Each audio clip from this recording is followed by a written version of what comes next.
Welcome back to The Full View. Today marked the 8th Tsietsi Mashinini Memorial Lecture at the Morris Isaacson High School in Soweto.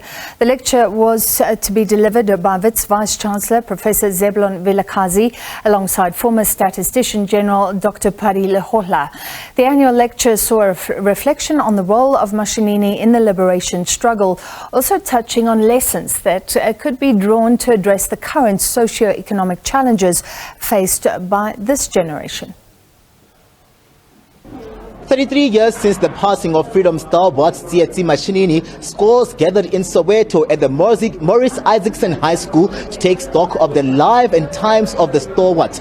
Those gathered here received a lecture from two key speakers, being Dr Pali Lehohla and Professor Zeblon Vilakazi, as they touched on the unemployment crisis in the country as we speak right now, and also the issue of vocational training education and its relevance in the lives and times of South Africa as we speak right now, and look to the future. A variety of issues coming under the spotlight today, mostly pertaining to the governance of the day. Those socio-economic challenges are tending to affect young people that really saw around 1976 just Mashinini and others standing firm against the apartheid regime. Those young people have their own struggles today, but they still need that guidance from people that have gone through these processes in terms of what they can take away and how they position themselves to stand against the challenges that exist today. I'm going to bring into the conversation now Dr Pali Lehohla, who joins us just after delivering that lecture, just to reflect with us in terms of your role here. Of course, you're a statistician. We're looking at the numbers, and numbers don't lie. Young people are in the receiving end in terms of the unemployment crisis that we find ourselves here. But you're saying that really we need empathy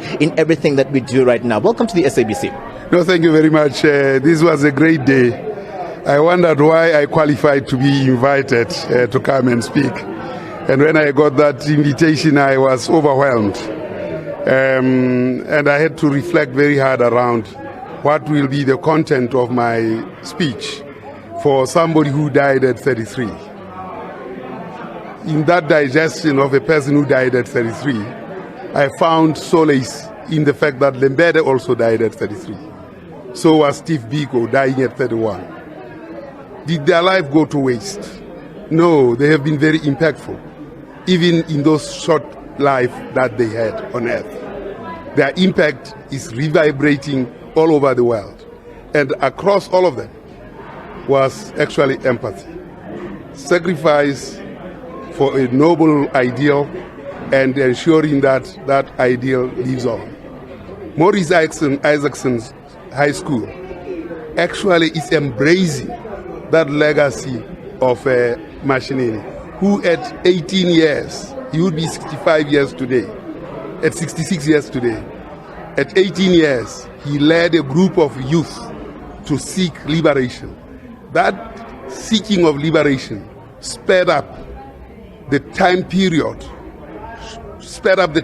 towards liberation. It reduced that by 14 years, because then 1990 was when Mandela got liberated. They injected into the liberation process a different and a new ethos and a new agency. Without them, at that age, liberation would have been miles away. So the fact that they took to the streets, they took arms, and the death of Peterson, who died only at 14 in that struggle, is instructive around the power of the youth.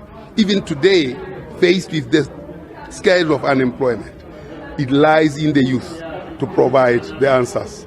We, the old crocs, cannot offer any serious answers. It lies in them, and they must take the lead in the way that Mashinini and others took the lead. We saw Professor Vilakazi as well, just delivering the lecture, just talking about really the relevance of vocational training, looking at the future, that education, saying that we don't need to do away with it. Instead, we should nurture and harness it to ensure that at least we get the best out of this education sector. What do you make of what he was presenting here, and how does it tie in with the need and the creation of those well-needed jobs right now? Well, I mean, we can't speak English to joblessness. We can't speak English to the wounds. We cannot speak English to a dirty floor. We cannot speak English to cholera at Hammanskraal. We cannot talk English to the Marikana tragedy. We cannot talk English to the July unrest. We cannot talk English. To all these things, this require real skills, hard skills. They need the embarks. Of course, there were missteps in policy, and those missteps we haven't corrected. We combined the embarks to be universities, and there we start speaking English.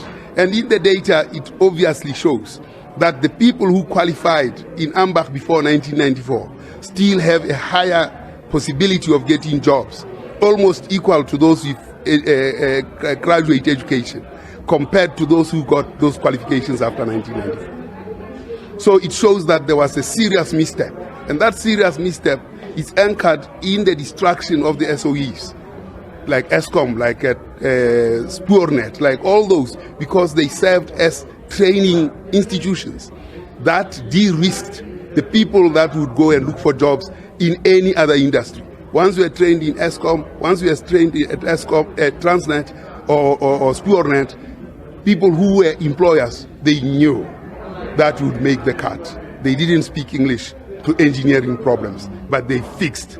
The nurses didn't speak English to the wounds, they fixed the wounds. So this is what we need to look at and start doing.